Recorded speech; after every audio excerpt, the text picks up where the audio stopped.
Hello everyone, welcome to our YouTube channel Jyoti Shikshalaya. जैसा कि आप सबको पता है, परसों हमारा एग्ज़ाम है, मॉर्निंग शिफ्ट में है और रोल नंबर हमारे आ चुके हैं। कल हमारे जो है एडमिट कार्ड आ चुके थे, तो आई होप आपने डाउनलोड कर ली होगी और अपनी जो सिटी है वो देख ली होगी कहाँ पे आपका एग्ज़ाम कंडक्ट होने वाला है। ठीक है, तो चलिए इसी वजह से जो है, क्योंकि अब 2 दिन रह गए हैं, 2 दिन में तो सिर्फ हम अब रिवीजन ही करेंगे, नए क्वेश्चंस या नई कोई थ्योरम्स, नए कोई रिजल्ट हम अब नहीं करेंगे। ठीक है, तो देखिए मैं एग्ज़ाम को देखते हुए आपको जो हमारा एग्ज़ाम है परसों, तो उसके लिए शॉर्टकट ट्रिक लेके आई हूँ, जिसमें हमने इंक्लूड करे हैं इंपॉर्टेंट टॉपिक्स हैं। ठीक है, मेरी पूरी कोशिश रहेगी कि आपको यहाँ से मतलब हेल्प मिल पाए।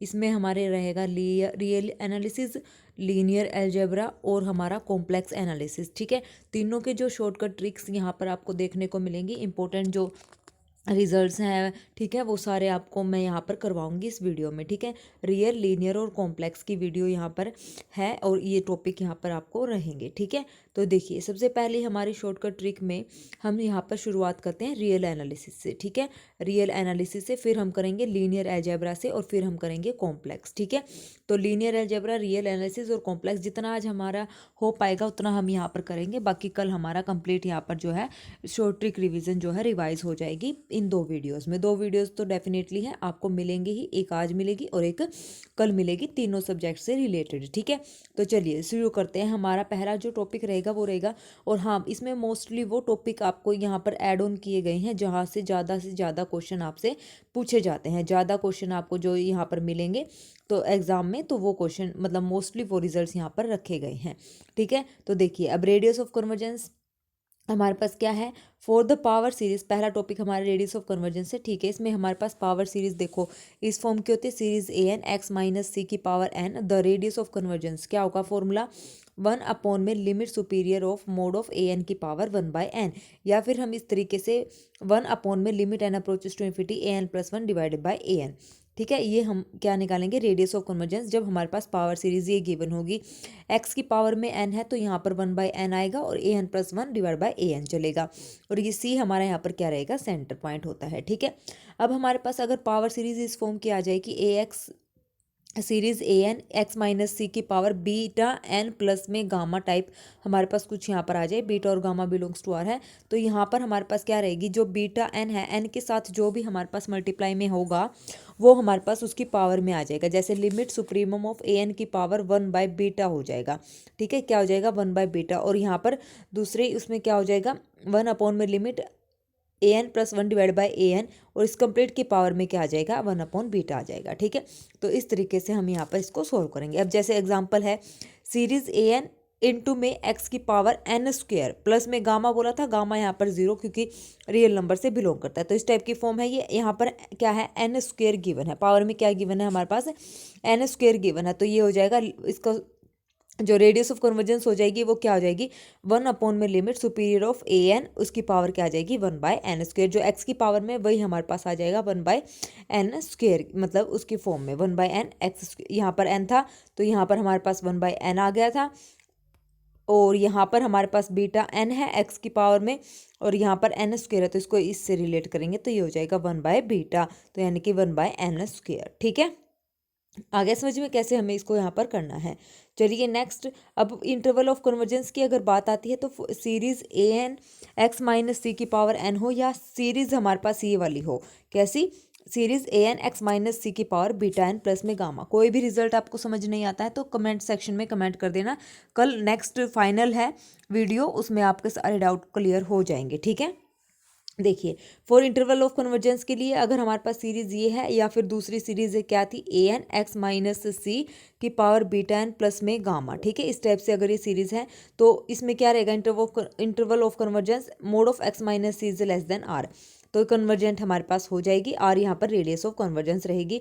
और डाइवर्जेंस के लिए इंटरवल क्या रहेगा, mod of x minus C which is greater than R. ठीक है, तो the radius of convergence is R and centre is C, तो यहाँ पर आर यहाँ पर रेडियस ऑफ कन्वर्जेंस है और सी हमारा यहाँ पर क्या है, सेंटर है। दूसरा result, if R radius of convergence अगर हमारा इन्फिनिटी आ जाता है तो जो पावर सीरीज है वो कन्वर्जेंट करती है फॉर ऑल एक्स। अगर रेडियस ऑफ कन्वर्जेंस हमारा जीरो है तो the power series is convergent only at the centre. यही सेम रिजल्ट हमारा कॉम्प्लेक्स में चलेगा, ठीक है। पावर सीरीज के लिए यही सेम रिजल्ट हमारा कॉम्प्लेक्स में चलेगा। तो कॉम्प्लेक्स और रियल का ये कंबाइन रिजल्ट आपको था, इसलिए मैंने ये पहले डाला है, ठीक है। अगर R is equal to infinity है तो जो पावर सीरीज है वो कन्वर्जेंट करती है फॉर ऑल एक्स, लेकिन कॉम्प्लेक्स में फॉर ऑल जेड यहाँ पर आ जाएगा। अगर रेडियस ऑफ कन्वर्जेंस जीरो है तो पावर सीरीज कन्वर्जेंट करेगी only at the centre, centre पर कन्वर्जेंट करेगी।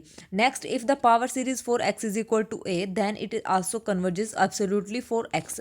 अगर हमारे पास power series for x is equal to a के लिए कन्वर्जेंट एब्सोल्युटली है for all x, with condition क्या होनी चाहिए, mod of x minus less than mod of a, यानी कि mod of x minus C which is less than mod of a, ठीक है। सी यहाँ पर सेंटर है तो सी यहाँ पर जो है सेंटर ओरिजिन लिया गया है। एब्सोल्युटली कन्वर्जेंट के लिए ये कंडीशन हमारी होनी चाहिए। Next, if the power series divergent अगर है x is equal to gamma पर, then it is also divergent for all x, यानी कि mod of x is greater than mod of gamma, हर एक एक्स के लिए वो डाइवर्जेंट यहाँ पर होगी। अब देखिए example, series zero to infinity two की पावर माइनस एन, यहाँ पर जेड की पावर टू एन है तो यहाँ पर रियल में है तो एक्स की पावर टू एन हम यहाँ पर कर सकते हैं। अब देखो ये two N plus gamma type यहाँ पे रिजल्ट है, तो क्या करेंगे, वन अपॉन में limit N approaches to infinity mod of A N, और इसकी पावर क्या आ जाएगी, जो एक्स की पावर है टू एन है तो वन बाय टू एन यहाँ पर आ जाएगी। तो यहाँ पर ए एन की वैल्यू हमारे पास क्या है, ए एन हमारे पास है टू की पावर माइनस एन, इससे ये कैंसिल हो जाएगा, ठीक है ना। पावर में वन बाय टू एन है तो ये हो जाएगा। इसकी रेडियस ऑफ कन्वर्जेंस की वैल्यू हमारी क्या आ जाएगी, रूट टू यहाँ पर आ जाएगी, ठीक है, रूट टू आ जाएगी। अब हमें ये पता है कि इसका जो इंटरवल ऑफ कन्वर्जेंस है वो क्या होगा, या तो लेस देन रूट टू होगा या less than equal to root two होगा। तो चलिए फिर इसको चेक करते हैं, इक्वालिटी का साइन आएगा या नहीं आएगा। तो जो हमारे पास रेडियस ऑफ कन्वर्जेंस आई है उसको हम गिवन जो सीरीज थी उसमें पुट कर देंगे। सीरीज में पुट कर दिया हमने, जेड की वैल्यू रूट टू पुट करने के बाद हमारे पास ये सीरीज बन जाएगी वन। हमारे पास जो सीरीज बनेगी वो कैसी होती है, डाइवर्जेंट होती है। कैसे होती है, क्योंकि सीरीज वन बनी है तो one plus up to so on one, यानी कि मैंने यहाँ पर लिखा एन टाइम्स, तो यानी कि सीरीज क्या हो जाएगी एन, और ये सीरीज कैसी होती है, डाइवर्जेंट होती है। तो ये सीरीज हमारे पास क्या हो गई, डाइवर्जेंट हो गई है, ठीक है। अब कन्वर्जेंट कब होगी, जब ए हमारे पास जीरो होगा, और डाइवर्जेंट कब होगी, जब ए हमारा नॉट इक्वल टू जीरो, यानी कि अगर सीरीज हमारी कांस्टेंट है तो वो कैसी है, डाइवर्जेंट सीरीज है।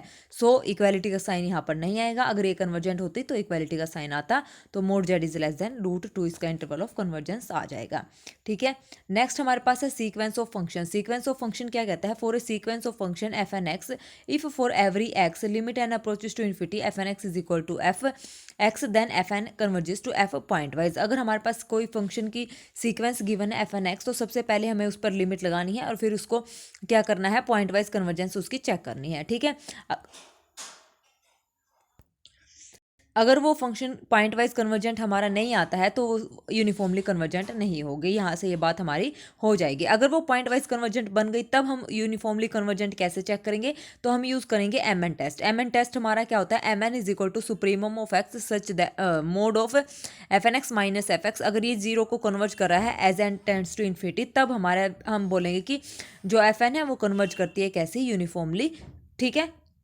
आ गया समझ में। यूनिफॉर्मली कन्वर्जेंट चेक करने का सबसे इजी जो टेस्ट है वो है एम एन टेस्ट। अब एग्जांपल देखिए जो कि मोस्ट इंपॉर्टेंट एग्जांपल है, let f N x is equal to x की power one by n for x belongs to close interval zero to one, then prove U C और not. तो ये uniformly convergent है या नहीं है, तो पहले लिमिट लगाओ, पॉइंट वाइज कन्वर्जेंस चेक करो। जब एक्स की वैल्यू जीरो है तो that means zero, x is equal to one है तो वन, और जीरो और वन के बीच में है तो इसकी वैल्यू वन है। Clearly this function is not continuous, not continuous, ये फंक्शन कैसा है, कंटिन्यूस हमारा नहीं है। दूसरा ये फंक्शन है पॉइंट वाइज कन्वर्जेंट, ठीक है। अब ये कंटिन्यूस नहीं है तो ऑब्वियसली बात है ये यूनिफॉर्मली कंटिन्यूस नहीं होगा। यूनिफॉर्मली कंटिन्यूस नहीं है तो वो यूनिफॉर्मली कन्वर्जेंस यहाँ पर एग्जिस्ट नहीं करेगा, ठीक है। आ गया समझ में। यूनिफॉर्मली कन्वर्जेंस हम कैसे चेक करते हैं। नेक्स्ट मोस्ट इंपॉर्टेंट है, हर एक मतलब क्वेश्चन में आता ही है, बहुत ही ईजी क्वेश्चन है और इंपॉर्टेंट है। अब इसने बोला है कि f N x is equal to x e raise to the power minus n x square for all x belongs to R के लिए ये फंक्शन यू सी है या नहीं है। यू सी मतलब यूनिफॉर्मली कन्वर्जेंट है या नहीं है। तो देखिए चेक करते हैं, limit f N x is equal to zero, x is equal to zero, और जब x not equal to zero, जब पूरे आर की बात करें ना, पूरे इंटरवल की बात करें तो हम एक पॉइंट उठा लेते हैं और वो क्या है, जीरो। जीरो पॉइंट पे हम चेक कर लेते हैं, ठीक है ना। तो देखिए अब यहाँ पर ये कॉन्टिन्यूस फंक्शन है, बिल्कुल है। पॉइंट वाइज कन्वर्जेंट है, बिल्कुल है। तो ये फंक्शन कॉन्टिन्यूस है और पॉइंट वाइज कन्वर्जेंट है। तो अब यहाँ पर आप देखिए जो एफ एन एक्स है ये हो गया। अब एम एन टेस्ट से हम इसकी यूसी चेक करते हैं। तो supremum f N x minus f of x supremum of this, तो इसके जो मैक्सिमम वैल्यू हम कैसे फाइंड आउट करते हैं, इसका डेरिवेटिव करेंगे, इक्वल टू 0 रखेंगे, वहां से हमारे पास 2 पॉइंट आ जाएंगे। तो मैक्सिमम और मिनिमम हम कैसे चेक करते हैं, डबल डेरिवेटिव से हम चेक करते हैं। ठीक है, अब यहाँ से आप देखिए ये 0 है, 0 पे इसकी वैल्यू हमारे पास क्या रहेगी, पॉजिटिव रहेगी। क्या रहेगी, पॉजिटिव रहेगी, 1/√2n। तो यहाँ से हम अगर लेफ्ट साइड मतलब उधर की तरफ चलेंगे 0 की तरफ, तो ये मैक्सिमम वैल्यू देगा। अगर हम मिनिमम चलेंगे उधर उस मतलब लेफ्ट साइड चलेंगे तो पॉजिटिव, और इधर आगे की तरफ चलेंगे तो मतलब सॉरी ये पीछे की तरफ है, ये आगे की तरफ है, तो चलेंगे इधर क्या आ जाएगी, मिनिमम वैल्यू। ग्राफ से हम ऐसे चेक करते हैं। अदरवाइज हम क्या करेंगे, इसका डबल डेरिवेटिव चेक करेंगे, लेस देन 0 आया है या ग्रेटर देन 0 है, तो वहां से हम इसका maximum minimum value find out कर सकते हैं। अब यहाँ से इसकी मैक्सिमम वैल्यू 1/√2 है ना, सुप्रीमम हमारा ये होता है। तो लिमिट लगाओ, लिमिट लगाएंगे तो 0 की तरफ चला जाएगा जब हमारा एन इन्फिनिटी की तरफ जा रहा है। तो जो एफ है वो यूनिफॉर्मली कन्वर्जेंट होगा कहाँ पर, आर पर। ठीक है, नेक्स्ट हमारे पास क्या कहता है, अब यूनिफॉर्म कंटिन्यूअस। यूनिफॉर्म कंटिन्यूअस हमारे पास है, if function f is continuous on closed interval a b then it is uniformly continuous on close interval a b. तो हमें क्या करते हैं, यूनिफॉर्म कंटिन्यूटी के लिए हम सीधा डायरेक्ट चेक कर लेते हैं। अगर हमारे पास क्लोज इंटरवल गिवन है ए टू बी, तो हम उस पर क्या करेंगे कि फंक्शन की कंटिन्यूटी चेक कर लेंगे। अगर फंक्शन कंटिन्यूस आता है तो हम बोल देंगे कि वो यूनिफॉर्मली कंटिन्यूस होगा क्लोज इंटरवल ए बी पर। सेम अगर ओपन इंटरवल की बात आ जाए तो फंक्शन ओपन इंटरवल पर हम कंटिन्यूटी चेक कर लेंगे, then it is say uniformly continuous on open interval a b. तीसरा result, if limit x approaches to a plus और limit x approaches to b minus. A plus मतलब आगे की तरफ और बी मतलब पीछे की तरफ, अगर फंक्शन की लिमिट जो है एग्जिस्ट करती है और यूनिक है तो हम बोलेंगे कि फंक्शन हमारा यूसी है। If F is differentiable function such that derivative is bounded, अगर फंक्शन डिफरेंशिएबल है तो उसका डेरिवेटिव बाउंडेड आना चाहिए, बाउंडेड आ गया तो भी फंक्शन यूनिफॉर्मली कंटिन्यूअस हमारा होता है। ठीक है, अब उसके बाद है if F is continuous and periodic, अगर फंक्शन कंटिन्यूअस गिवन है और पीरियोडिक गिवन है तो फंक्शन कैसा होगा, यूनिफॉर्मली कंटिन्यूअस हमारा होगा। For continuity f R to R, if statement is से बाउंडेड और unbounded we use to discard the options. अब देखिए कंटिन्यूटी चेक करने के लिए अगर हमारे पास फंक्शन गिवन है आर टू आर, अगर स्टेटमेंट में हमारे पास बाउंडेड या अनबाउंडेड कुछ गिवन होता है तो हम इस तरीके के एग्जाम्पल वहां पर कंसीडर कर सकते हैं। तो f of x is equal to e raise to power minus है, जो कि अनबाउंडेड है। अगर स्टेटमेंट में अनबाउंडेड गिवन है तो हम यहाँ पर ये एग्जाम्पल यहाँ पर यूज करेंगे, 1 बाउंडेड के लिए और अनबाउंडेड एक्स के लिए। तो ये एग्जाम्पल आप डिस्कार्ड करने के लिए चूज कर सकते हो, बस कंडीशन ये रहेगी कि फंक्शन हमारा आर से आर पर डिफाइन होना चाहिए। Next f A to B, हमारे पास कोई फंक्शन गिवन है, वो बाइजेक्टिव कब होगा, जब कार्डिनलिटी ऑफ ए और कार्डिनलिटी ऑफ बी हमारी क्या होगी, इक्वल होगी।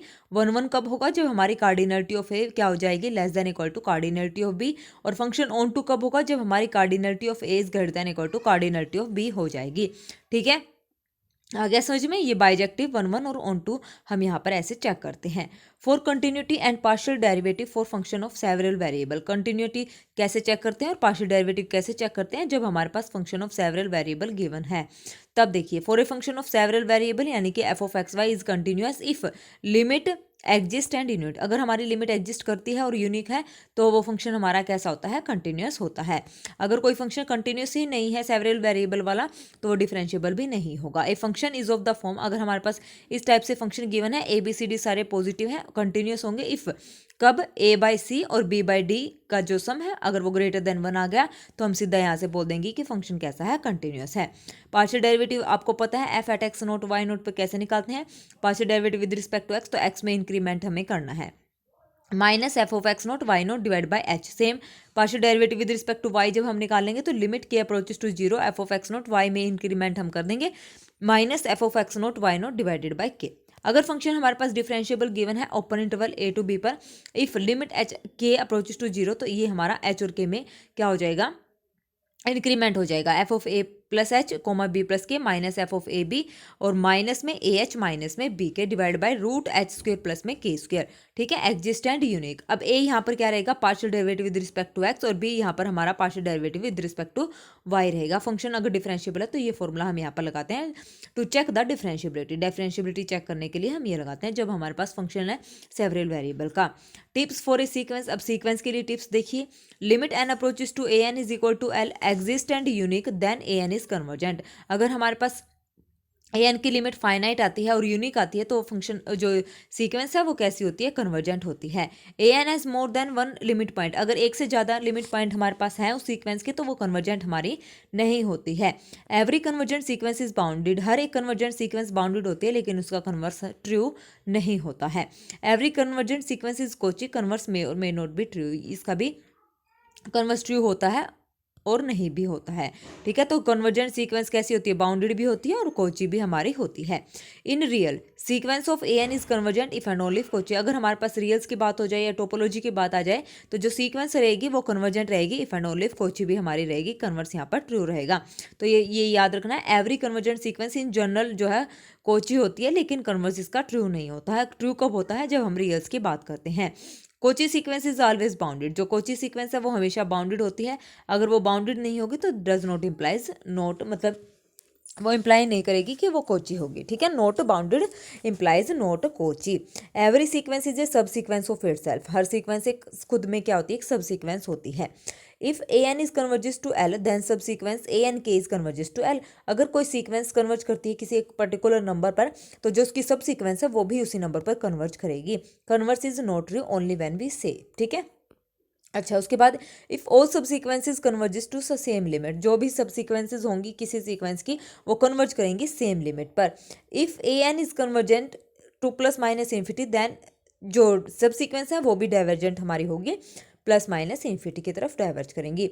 Every sequence has a monotone subsequence, हर एक सीक्वेंस के पास मोनोटोन सब सीक्वेंस होती है। A monotonic sequence is convergent if and only if it is bounded, अब देखो कोई भी कन्वर्जेंट सीक्वेंस बाउंडेड कब होगी, जब वो मोनोटोनिक होगी। इफ एंड ओनली का रिजल्ट कब ट्रू हो रहा है, जब वो सीक्वेंस कन्वर्जेंट भी है और मोनोटोनिक भी है तो इट इज बाउंडेड। ठीक है, a monotonic sequence is convergent if and only if it is bounded, bounded के साथ अगर वो सीक्वेंस कन्वर्जेंट और मोनोटोनिक और कन्वर्जेंट है वो सीक्वेंस तो वो बाउंडेड होगी। अगर कोई सीक्वेंस बाउंडेड है तो दैट मीन्स वो उसकी सीक्वेंस कैसी है, मोनोटोनिक और कन्वर्जेंट है। Understand that. नेक्स्ट हमारे पास है monotonic sequence can have at most one limit point, most important बात, मोनोटोन सीक्वेंस के पास क्या है, at most one limit point होता है, एट मोस्ट एक से ज़्यादा लिमिट पॉइंट होते हैं मोनोटोन सीक्वेंस के पास। ओके, मोनोटोन सीक्वेंस में वो इंक्रीजिंग भी हो सकती है और वो डिक्रीजिंग भी हो सकती है। Next, every bounded sequence in are contains A convergent सब सीक्वेंस, हर एक बाउंडेड सीक्वेंस अगर हम आर की बात करें तो वो कन्वर्जेंट सब सीक्वेंस को कंटेन करती है। ठीक है, उसके बाद है फंक्शन ऑफ बाउंडेड वेरिएशन, क्या होता है, a function is of bounded variation if F is bounded plus monotone function, अगर कोई फंक्शन मोनोटोनिक है यानी कि स्ट्रिक्टली इंक्रीजिंग और डिक्रीजिंग है और साथ में बाउंडेड है तो हम बोलेंगे कि वो बाउंडेड वेरिएशन का है। ठीक है, इफ डेरिवेटिव इज बाउंडेड, अगर डेरिवेटिव बाउंडेड है तब भी वो फंक्शन कैसा है, बाउंडेड वेरिएशन का। कंडीशन ये है कि वो क्लोज इंटरवल पर डेरिवेटिव होना चाहिए। ठीक है, अब है test of series for convergent and divergent, convergent और डाइवर्जेंट के जो टेस्ट है, मोस्ट ऑफ जो टेस्टिज हैं वो हम पी सीरीज टेस्ट से उसकी कन्वर्जेंस और डाइवर्जेंस पता लगाते हैं। पी सीरीज टेस्ट हमारे पास क्या कहता है, इसका पूरा नाम है harmonic p series test. Series 1/n p greater than 1 पे ये कन्वर्जेंट होता है और लेस देन इक्वल टू 1 पे क्या होता है, डाइवर्जेंट होता है, यानी कि 1 और 1 से छोटे नंबर पे क्या रहेगा, डाइवर्जेंट रहेगा, और 1 से बड़े नंबर पे क्या रहेगा, कन्वर्जेंट रहेगा। Otherwise we use comparison test बहुत ही इजीली हम यूज़ कर सकते हैं। देखिए series u n is less than equal to series v n हमारे पास गिवन है, तो यू एन कन्वर्ज और डाइवर्ज कब करेंगी, जब यू एन हमारे पास क्या करेगी, ये वी एन है इधर, वी एन जब कन्वर्ज और डाइवर्ज करेगी। ठीक है, तो इसके लिए हम क्या करेंगे, if limit N approaches to infinity u n by v n is finite और पॉजिटिव, ठीक है, तब हम बोलेंगे कि वो कन्वर्ज डाइवर्ज टू अगैत करेगी और बिहेवियर डिपेंड करेगा जो सीरीज़ हमने वी एन यहाँ पर ली है। ठीक है, जो सीरीज़ हमारी वी एन हमने ली है उस पर ये क्या करेगा, डिफाइन, ये यहाँ सॉरी ये वी एन है और ये यू एन है तो वी एन पर डिफाइन करेगी। ठीक है, अब एग्जांपल देखिए, यहाँ पर series n square by n cube plus 1 है तो वी एन हमने यहाँ पर लिया 1/n, u n by v n निकाला 1 आया, एग्जिस्ट और फाइनाइट है तो डिपेंड करेगी वी एन पर। वी एन का नेचर कैसा है, ये सीरीज बाई पी टेस्ट से कैसी है, डाइवर्जेंट है, तो ये सीरीज हमारी कैसी हो जाएगी, डाइवर्जेंट हो जाएगी। ठीक है, अगर limit A n not equal to 0 आता है तो the series is not convergent. ठीक है, किसी भी सीरीज की अगर कन्वर्जेंसी चेक करनी है तो उसकी लिमिट पहले चेक कर लो, अगर लिमिट नॉट इक्वल टू 0 आई ना तो हम बोलेंगे कि वो सीरीज कन्वर्जेंट नहीं है। अगर limit A n is equal to 0 आ जाती है तब वो मे और मे नोट बी का चांस है, मे और मे नोट बी हो भी सकती है और नहीं भी हो सकती है, उसके लिए फिर हम ये टेस्ट यूज़ करते हैं। ठीक है। तो ये कुछ इंपॉर्टेंट थे रियल के टॉपिक्स। ओके, अब हम शुरू करते हैं लीनियर अलजेब्रा। लीनियर अलजेब्रा के भी इंपॉर्टेंट टॉपिक्स यहाँ पर रहेंगे। ओके, देखिए पहला topic, if A is M cross n and B is n cross p real matrices. तो रैंक की बात करते हैं, पहले रैंक पे हम शुरू करें। Rank of A is less than equal to, A matrix का रैंक क्या होगा, less than equal to minimum of m n n, और बी मैट्रिक्स का क्या होगा, minimum of n and p. Rank of A B क्या हो जाएगा, less than equal to minimum of rank A और rank B. Rank of A B greater than equal to होता है rank of A plus B, rank of A plus में rank of B minus ये number of columns आते हैं इधर, ये बात याद रखना, minus number of columns. If A is M cross N then it means a linear transformation T R n to R m. Define, तो इस तरीके से हम डिफाइन करते हैं, अगर कोई मैट्रिक्स है हमारे पास एम क्रॉस एन की, तो उसकी लीनियर ट्रांसफॉर्मेशन अगर हमें डिफाइन करनी है तो पहले हम नंबर ऑफ कॉलम लिखते हैं, फिर हम नंबर ऑफ रोज लिखते हैं, R n to R m. ठीक है, तो यहाँ पे रैंक नलिटी थ्योरम यूज करेंगे, rank of A plus nullity of A is equal to n. तो ये होता है एन जो हमारे पास होता है ना, नंबर ऑफ कॉलम मैट्रिक्स होती है, और इसकी क्या होती है, ट्रांसफॉर्मेशन की डोमेन होती है। ठीक है, लिखी जाती है is equal to n. If rank of A is zero implies A is zero. तो मैट्रिक्स कैसे है, जीरो। अगर rank of A greater than equal to rank of A square greater than equal to फिर rank of A cube, ऐसे हमारा होता है। ठीक है, if A is M cross N and B is N cross P real matrices such that AB is equal to identity। अगर AB identity, तो यहाँ से हम इम्प्लाई निकालेंगे कि A determinant of A is non zero और determinant of B is non zero. तो that means rank of A कितना आ जाएगा, M, और रैंक ऑफ B हमारा कितना आ जाएगा, P आ जाएगा। ठीक है, रैंक ऑफ ए और रैंक ऑफ पी, ये याद रखना है। यहाँ पर तो हमने लिया है एम रैंक ऑफ ए और रैंक ऑफ पी यहाँ पर हमने लिया है पी। ठीक है ना, A B is equal to अगर आइडेंटिटी है तो। आया समझ में, चलिए। For matrix A we have rank of A और rank transpose, rank of A transpose A और रैंक ऑफ ए दोनों क्या होंगे, बराबर होंगे किसी मैट्रिक्स ए के लिए। ठीक है, अब उसके बाद है eigen values and eigen vectors. Main important बात है आइगन वैल्यूज और आइगन वेक्टर में, वो है सम ऑफ ईच रो। अगर किसी मैट्रिक्स का हर एक रो का सम अगर के आता है तो इसका मतलब वो उसकी एक आइगन वैल्यू है। सेम अगर किसी मैट्रिक्स का कॉलम की वैल्यू का जो सम है अगर वो के आता है तो उसकी एक आइगन वैल्यू के हो जाती है। ठीक है, ये रिजल्ट है, ये थोड़ा आप अपने माइंड में रखना। To find eigen value that we can use this result. अब नेक्स्ट हमारे पास है क्वाड्रेटिक फॉर्म। क्वाड्रेटिक फॉर्म क्या होती है, Q x is equal to x transpose A x. अगर ये इक्वल टू जीरो है तो if and only if A is a skew symmetric matrix. तो यहाँ पर हम बोलेंगे कि जो मैट्रिक्स ए है वो कैसी है, स्क्यू सिमेट्रिक मैट्रिक्स है, अगर ये इक्वल टू जीरो है। तो ज़्यादातर केसेस में ए हमारी जो मैट्रिक्स निकल के आती है वो स्क्यू सिमेट्रिक मैट्रिक्स ही निकल कर आती है। Understand that. अब देखिए इसके कुछ रिजल्ट्स हैं। पॉजिटिव डेफिनेट वो होती है जिसमें सारी की सारी आइगन वैल्यूज़ कैसी होती हैं, पॉजिटिव होती है, और सारे प्रिंसिपल माइनर कैसे होते हैं, पॉजिटिव होते हैं। नेक्स्ट नेगेटिव डेफिनेट जो होती है वो कैसी होती है, all eigen values are negative, जिसमें सारी आइगन वैल्यूज क्या होती हैं, नेगेटिव होती हैं।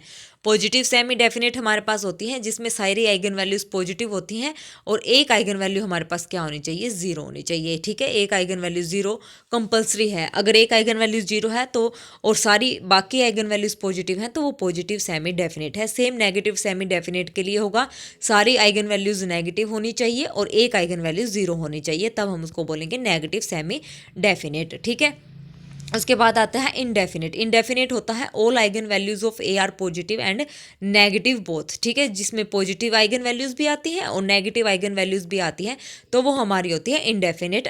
ठीक है, फॉर्म। अब उसके बाद है signature of a quadratic form. Signature हमारे पास क्या होता है, number of positive eigen values minus number of negative eigen values. ठीक है, number of positive eigen values minus number of negative eigen value. और एक बात आती है हमारी रेंज की। रेंज हमारी होती है number of positive eigen values plus number of negative eigen value, बस बीच में प्लस आ जाता है, वो हमारी रेंज होती है।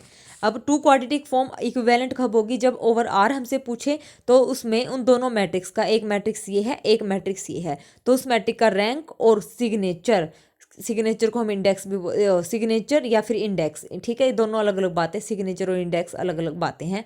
तो या तो उसका rank same, rank and signature same हो, या फिर रैंक और इंडेक्स यहाँ पर क्या हो, सेम हो, तब उसको हम बोलेंगे कि हमारी जो मैट्रिक्स है वो कैसी है, इक्विवेलेंट है, क्वाड्रेटिक फॉर्म वाली मैट्रिक्स ओवर आर की जब हम बात करें। और लेकिन ओवर सी की जब हम बात करें तो दे हैव सेम रैंक, तो उसका क्या होना चाहिए, रैंक, सिर्फ रैंक अगर सेम है तो हम बोलेंगे कि वो ओवर सी जो है मैट्रिक्स इक्विवेलेंट है। आया समझ में। चलिए next, system of linear equation. System of linear equation A x is equal to B. तो A x is equal to B में कंसिस्टेंट और इनकंसिस्टेंट दो सॉल्यूशंस हमारे पास होते हैं। The system A x is equal to B has unique solution. Consistent में unique solution और इनफाइनाइट सॉल्यूशन दो सॉल्यूशन होते हैं। तो अब यूनिक सॉल्यूशन कब होगा, जब रैंक ऑफ ए और rank of augmented matrix A and B is equal to number of column of A. अगर तीनों बराबर हैं तो हम बोलेंगे कि यूनिक सॉल्यूशन है, या फिर हम डेटरमिनेंट से चेक करेंगे। अगर डेटरमिनेंट नॉट इक्वल टू 0 आता है तो यूनिक सॉल्यूशन होगा। इनफाइनाइट सॉल्यूशन के लिए रैंक ऑफ ए और rank of A augmented matrix B, तो ये तो सेम होनी चाहिए लेकिन लेस देन होना चाहिए नंबर ऑफ कॉलम ऑफ ए से। तो इनफाइनाइट सॉल्यूशन हमारे होंगे। या फिर हम चेक करेंगे डेटरमिनेंट ए अगर 0 आ गया तो हम बोलेंगे या तो उसके इनफाइनाइट सॉल्यूशन या inconsistent solution, that means no solution यहाँ पर है। नो सॉल्यूशन के लिए rank of A is not equal to rank of A augmented matrix B. ठीक है, ये अगर इक्वल नहीं है तो नो सॉल्यूशन आ जाएगा। अब जब हमारे पास होमोजीनियस इक्वेशन की बात आती है, वो थी हमारी नॉन होमोजीनियस की। अब ये है होमोजीनियस की। तो if A x is equal to 0, तो इसमें सिर्फ दो ही पॉसिबिलिटी है, या तो यूनिक सॉल्यूशन या इनफाइनाइट सॉल्यूशन। यूनिक सॉल्यूशन के लिए determinant not equal to 0, infinite solution के लिए determinant is equal to 0। Simple approach से हम यहाँ पर इसको सोल्व कर सकते हैं। Next, if A x is equal to 0 then it is always has a consistent solution. ठीक है, हमेशा इसका कंसिस्ट सॉल्यूशन रहेगा। कंसिस्ट सॉल्यूशन में दो सॉल्यूशन आते हैं, यूनिक और इनफाइनाइट। ठीक है, if A is M cross N then rank of A क्या होगा, less than equal to minimum of M और एन। अगर हमारे पास रैंक ऑफ ए हो जाता है नंबर ऑफ कॉलम्स के इक्वल, ये तो if and only if determinant हमारा नॉट इक्वल टू 0, यानी कि फुल रैंक मैट्रिक्स हो जाएगी।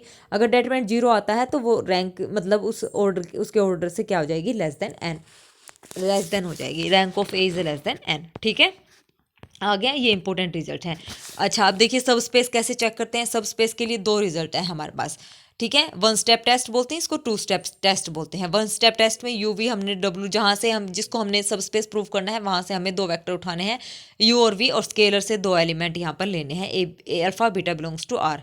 ठीक है, स्केलर तो यहाँ से alpha U plus beta V belong कर गए अगर डब्ल्यू में, तो हमारा सब स्पेस बन जाएगा। या फिर दूसरी condition, U V belongs to W उठाओ, अल्फा बिलोंग्स टू आर, तो U plus V belongs to W, और alpha U belongs to W और zero belongs to W. Necessary condition है कि जो जीरो है वो डब्ल्यू में होना चाहिए। ठीक है, जीरो सब स्पेस वो होना चाहिए, जीरो बिलोंग्स टू डब्ल्यू वहाँ पर होना चाहिए। अच्छा, अब सिंपल देखिए, अगर इफ़ नोट, अगर कोई लाइन पासिंग नहीं करती है ओरिजिन से तो वो सब स्पेस नहीं बनती। अगर वो नॉन लीनियर है तो भी वो सब स्पेस नहीं बनेगा। तो ये सिंपल हम जो है उसका फेस देख के, स्टेटमेंट देख के बता सकते हैं। जैसे अब ये है नॉट लीनियर, लीनियर अगर नहीं है तो वो सब स्पेस नहीं बनेगा। अब यहाँ पे देखिए x square is equal to y, तो ये लीनियर नहीं है। यहाँ पर एक्स स्क्वायर, तो ये सब स्पेस नहीं बनेगा। और अगर वो ओरिजिन से भी पास नहीं होता है तो भी वो सब स्पेस नहीं बनेगा। जैसे एक मैंने ले लिया x plus y is equal to 0 और एक मैंने ले लिया x plus y is equal to 1, तो ये जो लाइन है वो ओरिजिन से पास होती है तो ये सब स्पेस डेफिनेटली बनेगी, चेक करने की जरूरत ही नहीं है, बस एक रिजल्ट आपको याद रखना है। और x plus y is equal to 1, तो ये जो 1 है ये 0 से ओरिजिन से पास नहीं होगी, तो जो ये लाइन है ये कभी भी सब स्पेस नहीं बनाएगी। ठीक है, आ गया समझ में। अब इनर प्रोडक्ट स्पेस को हम कैसे चेक करते हैं, देखिए। To check inner product space, तो सबसे पहले ये कंडीशन हम यहाँ पर अप्लाई करेंगे, a B is greater than equal to 0, या तो वो क्या होगा हमारे पास, वही सेमी पॉजिटिव डेफिनेट होना चाहिए, या फिर ए की इनर प्रोडक्ट 0 आनी चाहिए। कब, जब हमारा ए क्या हो, 0 हो। या तो इस कंडीशन से हम डायरेक्ट चेक कर सकते हैं, सिर्फ ए की कंडीशन का हमें यूज़ करना है। दूसरा तरीका क्या है, हम क्वाड्रेटिक फॉर्म की यहाँ पर हेल्प ले सकते हैं। कैसे, क्वाड्रेटिक फॉर्म की हेल्प से हम जो मैट्रिक्स है उसको कैसे चेक करेंगे, जो मैट्रिक्स की एंट्रीज हैं वो कैसी होनी चाहिए, सारी पॉजिटिव होनी चाहिए डायगोनल एंट्रीज पॉजिटिव होनी चाहिए, और जो डिटरमिनेंट है वो पॉजिटिव होना चाहिए। अगर किसी मैट्रिक्स की डायगोनल एंट्रीज सारी पॉजिटिव हैं और डिटरमिनेंट अगर हमारा पॉजिटिव है तो हम सीधा बोल देंगे कि वो इनर प्रोडक्ट स्पेस बनेगा। पहला अप्रोच ये है। दूसरा, अगर A has a positive eigen values, quadratic form अगर वो है, क्वाड्रेटिक फॉर्म को अगर हमें इनर प्रोडक्ट प्रूव करना है तो वहाँ से एक मैट्रिक्स बनाओ, और मैट्रिक्स कैसी होनी चाहिए, उसकी आइगन वैल्यूज सारी पॉजिटिव होनी चाहिए, ग्रेटर देन 0। ठीक है, तो वो भी इनर प्रोडक्ट स्पेस हमारी बनेगी। तो ये सिंपल अप्रोच है, यहाँ से हम इनर प्रोडक्ट स्पेस चेक कर सकते हैं। इसकी पांचों प्रॉपर्टीज़ को सेटिस्फाई करवाने की ज़रूरत नहीं है। नेक्स्ट हमारे पास है diagonalization of A matrix. If and only if diagonalization, किसी भी मैट्रिक्स का डायगोनलाइजेबल होना हमें क्या बताता है, ठीक है। कोई भी मैट्रिक्स डायगोनलाइजेबल कब होगी, सबसे पहली बात सारी आइगन वैल्यूज डिस्टिंक्ट होनी चाहिए। अगर सारी आइगन वैल्यू डिस्टिंक्ट है तो वो डायगोनलाइजेबल है। दूसरा approach, if this has n linearly independent eigen vectors then we say diagonalizable. अगर एल्जेब्राइक मल्टीप्लिसिटी आइगन वैल्यू की और ज्योमेट्रिक मल्टीप्लिसिटी आइगन वैल्यू की बराबर है then we say that diagonalizable. And minimal polynomial जो बनेगा किसी भी मैट्रिक्स का, जो भी मिनिमल पोलिनोमियल बनेगा अगर वो लीनियर है, फैक्टर उसके जो हैं लीनियर है, जैसे x-1 है, x है, फिर x-2, ये सारे कैसे हैं, लीनियर फैक्टर है, हैज़ डिस्टिंक्ट है लीनियर फैक्टर, तो वो कैसी है, डायगोनलाइजेबल है। अच्छा जी, sum of dimension of eigen space. Dimension of eigen space होती है ज्योमेट्रिक मल्टीप्लिसिटी। याद रखना, डायमेंशन ऑफ अगर आइगन स्पेस हमसे पूछ ले तो इसका मतलब हमें ज्योमेट्रिक मल्टीप्लिसिटी निकालनी है आइगन वैल्यूज़ की, ठीक है। तो सम ऑफ जितनी भी आइगन वैल्यूज़ हैं उनकी ज्योमेट्रिक मल्टीप्लिसिटी का जो सम है वो टू आइगन वैल्यू, अगर वो n आता है तो वो भी क्या हो जाएगी, हमारी डायगोनलाइजेशन मैट्रिक्स हो जाएगी। n यहाँ पर नंबर ऑफ कॉलम्स की ये बात कर रहा है, ठीक है। अच्छा, number of Jordan blocks is equal to n। अगर नंबर ऑफ जॉर्डन ब्लॉक हमारे n के बराबर आते हैं तो भी वो मैट्रिक्स क्या है, डायगोनलाइजेबल है। तो यहाँ से हम सारी तरीक़ों से डायगोनलाइजेशन मैट्रिक्स का पता लगा जा सकते हैं। नेक्स्ट है जॉर्डन ब्लॉक। जॉर्डन ब्लॉक क्या कहता है, A matrix of order n cross n in which A I I is equal to lambda, यानी कि ये सारी आइगन वैल्यूज की बात हो रही है। ए आई कोमा ए आई प्लस 1 ये अदर एंट्रीज की बात हो रही है, इज कॉल्ड जॉर्डन ब्लॉक। इसको हम जॉर्डन ब्लॉक कब बोलेंगे, number of blocks corresponding to lambda i is equal to geometric multiplicity of lambda i. Most important concept है ये। जो हमारे पास जैसे ये मैट्रिक्स है, ठीक है, इसके जो ब्लॉक्स बनेंगे, नंबर ऑफ ब्लॉक्स, तो कोरस्पॉन्डिंग टू लैम्डा आई, किसी भी आइगन वैल्यू लैम्डा आई के कोरस्पॉन्डिंग, तो इसका मतलब जो ज्योमेट्रिक मल्टीप्लिसिटी हुई आइगन वैल्यू की वो उसके इक्वल होंगे। ज्योमेट्रिक मल्टीप्लिसिटी क्या होती है, n माइनस में रैंक ऑफ a माइनस में लैम्डा आई। तो जब ये वैल्यू हमारी जो भी आएगी वो ब्लॉक इतने ऑर्डर के हमारे होने चाहिए, तो वो हमारी क्या बनेगी, जो है जॉर्डन ब्लॉक बन जाएगी। नंबर ऑफ ब्लॉक से वहाँ से हम पता लगा सकते हैं। Nullity of A matrix is equal to number of Jordan block corresponding to lambda is equal to 0। अच्छा, मिनिमल पोलिनोमियल इस टाइप से होंगे फैक्टराइजेशन में, और यहाँ पे सबसे at least 1 Jordan block of order, तो कम से कम एक जॉर्डन ब्लॉक जो मिनिमल पोलिनोमियल की, जो हमारे पास मान लो ये मिनिमल पोलिनोमियल है किसी मैट्रिक्स का x माइनस में 2 का स्क्वायर, तो यानी कि जो स्क्वायर है इतने ऑर्डर का एक मिनिमल पोलिनोमियल बनेगा ही बनेगा, एटलीस्ट 2 जो पावर है, एटलीस्ट m1 का ब्लॉक, m2 का ब्लॉक, mk का तो बनेगा ही बनेगा। इससे ज़्यादा मतलब और भी हो सकते हैं, लेकिन एटलीस्ट कम से कम ये तो बनेगा ही बनेगा, ठीक है। क्वेश्चन किए हैं आपने तो वहाँ से आपको समझ आ भी गया होगा, ओके। अच्छा, उसके बाद कोरस्पॉन्डिंग टू लैम्डा एंड जो दूसरे अदर ब्लॉक बनेंगे एम, मान लो ये x-2 है तो 2 के कोरस्पॉन्डिंग हमारे पास 2 ऑर्डर का एक जॉर्डन ब्लॉक बन गया। बाकी जो बनेंगे वो 2 से छोटे बनेंगे, हमेशा 2 से छोटे ब्लॉक बनेंगे, ठीक है, विच इज़ 2 या 2 से मतलब 2 या 2 से छोटे ब्लॉक बनेंगे, order less than equal to M I. और trace of A is equal to trace of, अगर हमें ये दे दे किसी भी मैट्रिक्स को, ये मैट्रिक्स हमारे पास गिवन है, हमें बताना है कि इसके कोरस्पॉन्डिंग जो जॉर्डन कैनोनिकल फॉर्म बनेगी वो बताओ भाई। तो हम उसके लिए क्या करेंगे, जो गिवन मैट्रिक्स है, जो हमारे पास गिवन मैट्रिक्स होगी, ओहो क्या हो जा रहा है, जो हमारे पास गिवन मैट्रिक्स होगी और जो हमारे पास ये 4 मैट्रिक्स गिवन होगी जिसकी हमें जॉर्डन कैनोनिकल फॉर्म बतानी है, तो उसके लिए हम क्या करेंगे, गिवन मैट्रिक्स का ट्रेस हम चेक करेंगे। ट्रेस क्या होता है, सम ऑफ ऑल डायगोनल एलिमेंट्स, ठीक है। ए मैट्रिक्स का हम ट्रेस लेंगे और फिर बाकी जो जॉर्डन कैनोनिकल फॉर्म हमें बताना है उन मैट्रिक्स का हम ट्रेस यहाँ पर चेक कर लेंगे। अगर ये इनका ट्रेस अगर आपस में इक्वल आता है तो वो क्या बनेगी, जॉर्डन ब्लॉक, मतलब जॉर्डन कैनोनिकल फॉर्म बना देगी वो मैट्रिक्स। अगर इक्वल नहीं आता है तो वो उसके कोरस्पॉन्डिंग जॉर्डन कैनोनिकल फॉर्म नहीं बनेगी। Understand that. तो ये कुछ इंपॉर्टेंट कंसेप्ट यहाँ पर थे जो कि मोस्ट इंपॉर्टेंट थे, जहाँ से हर बार क्वेश्चन पूछते हैं। यही सेम हमारे रियल के थे और यही सेम जो हमारे रियल के थे जो इंपॉर्टेंट थे वो मैंने बता दिए हैं। कोई एक आधा अगर आपको लगता है कोई टॉपिक यहाँ से छूट गया है तो मेरे को कमेंट बॉक्स में कमेंट करके बता देना रियल एनालिसिस का, ठीक है। और लीनियर अलजेब्रा का मैंने अभी इंपॉर्टेंट आपको करवा दिया है, और बाकी लीनियर ट्रांसफॉर्मेशन हमारा रहता है जो मोस्ट इंपॉर्टेंट है। इसकी मैट्रिसेस कैसे बनाते हैं, रैंक कैसे फाइंड आउट करते हैं, कर्नल, रेंज स्पेस, ये सारा जो है कल हम कर लेंगे। और साथ में हमारा रहेगा कॉम्प्लेक्स, ठीक है। तो कॉम्प्लेक्स कंप्लीट हो जाएगा कल, और लीनियर ट्रांसफॉर्मेशन एक छोटा सा टॉपिक है, ये कवर अप मतलब कल हो जाएगा। सारे मेन रिजल्ट आपको यहाँ कल मैं करवा दूंगी, ठीक है। तो आज बस इतना ही करेंगे, क्योंकि ज़्यादा करेंगे तो कन्फ्यूजिंग हो जाते हैं कई बार बच्चे ना, माइंड प्रेशर में चला जाता है कि नेट का एग्ज़ाम है ना। तो अब आप मेरे को अच्छे से बता देना। और ये जो पीडीएफ है ना, आप ये डाउनलोड कर सकते हैं मेरे टेलीग्राम चैनल से। टेलीग्राम चैनल पर जाकर वो ये पीडीएफ डाउनलोड कर लेना। और जिस भी बच्चे ने मेरी वीडियोस देखी है ना, तो प्लीज़ बेटा रियल का जो भी टॉपिक आपको लगता है कि ये टॉपिक भी मेरे को करवा देना चाहिए था, तो आप मेरे को बता देना। रियल एनालिसिस का जो भी टॉपिक आपको लगता है कि मैडम ने छोड़ दिया है या मेरे माइंड से स्किप हो गया है, तो आप एक बार रिकॉल करवा देना जो इंपॉर्टेंट टॉपिक है, तो वो कल की क्लास में मैं ऐड ऑन कर लूँगी, ठीक है। सेम लीनियर अलजेब्रा का अगर कोई टॉपिक आपको लगता है जो इंपॉर्टेंट था और जो मेरे से छूट गया है, जो मैंने नहीं करवाया है, तो वो भी आप मेरे को एक बार रिकॉल करवा देना, तो वो मैं कल वाली क्लास में ऐड ऑन कर लूँगी, ठीक है।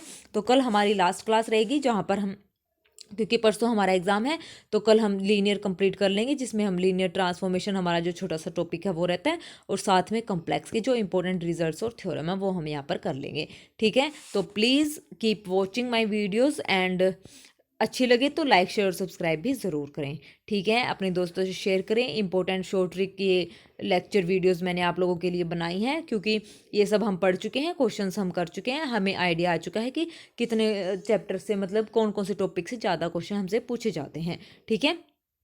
पिछले 2 साल के हमने करे हैं, 2024 का किया है और हमने किया है 2023 का, ठीक है। तो अब देखते हैं परसों का एग्ज़ाम कैसा होगा। तो प्लीज़ जुड़े रहिए मेरे साथ, और मेरे चैनल को लाइक शेयर सब्सक्राइब ज़रूर करें अगर मेरी वीडियोस आपको अच्छी लगती हैं, और एक फीडबैक भी ज़रूर दें आज की वीडियो पे भी और कल की वीडियो पे भी, ठीक है। मिलते हैं फिर कल। ओके, चलिए आज के लिए बस इतना ही। Thank you very much, have a nice day.